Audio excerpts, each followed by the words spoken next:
There's a spot in Murrells Inlet where you can almost always find somebody creating art. It's the Ebb Flow Art Co-op. Diane Brooks is one of the newest artists on the roster. I do wood sculpture, driftwood, odd wood, any unusual wood. I never start out with a rectangle, or very rarely. Like this is a beautiful cypress name, but I like highlighting nature's beauty. So I look at this as nature's art, and then I just translate it so that it's suitable to hang on your wall or be in your living room. Keels Culberson Swinney is one of the 4 founding members who is still a part of the co-op. A lot of my stuff is very beachy. I do tons of old like distressed looking furniture, and I do a lot of pet portraits and do a little bit of everything. Ted Watts is the man who first had the idea for buying this building and turning it into an artist's workspace and gallery. I'm basically a woodworker. I went to art school, studied painting and all that, but I gave up painting 35 years ago. I didn't paint a painting for 35 years. And all I did was furniture. And in the last year, I had started painting again last January because of the influence of the other artists.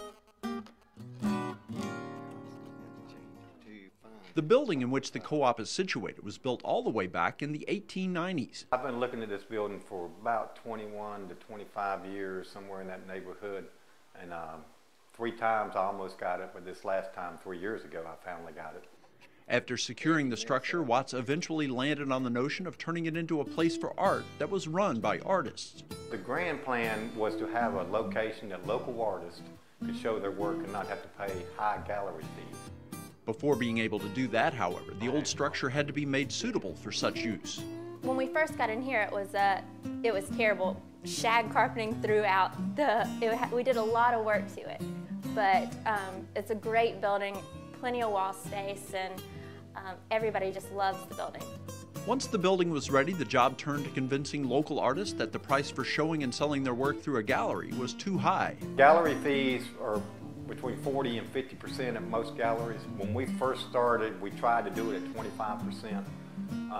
It didn't help us any because we were ended up having to put too much money in it. So we have gone up to 35%, which is still a good 10% lower than other galleries. That was a compelling argument, and to be honest, there wasn't an overabundance of traditional galleries in the area anyway.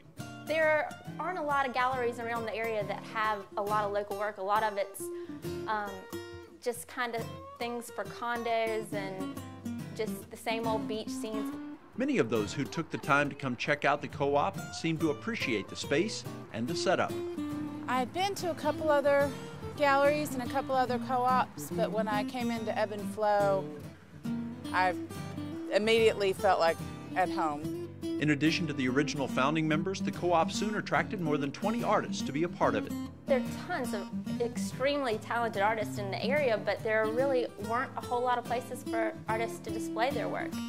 Customers and artists alike soon were taken with the design at this location. Everybody seems so impressed and seems to just love the atmosphere and the feel of it.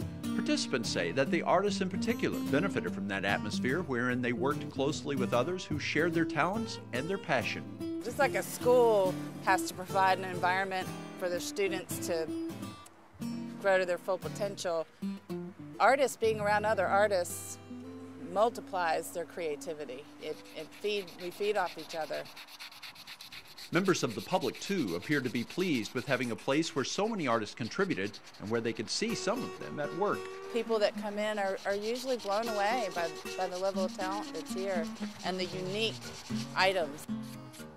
Almost everybody brings some work and work on stuff while they're here when we're not busy, and it's a great thing because then the customers come in and they can see you actually working and talk to you about that, and it helps actually sell the work.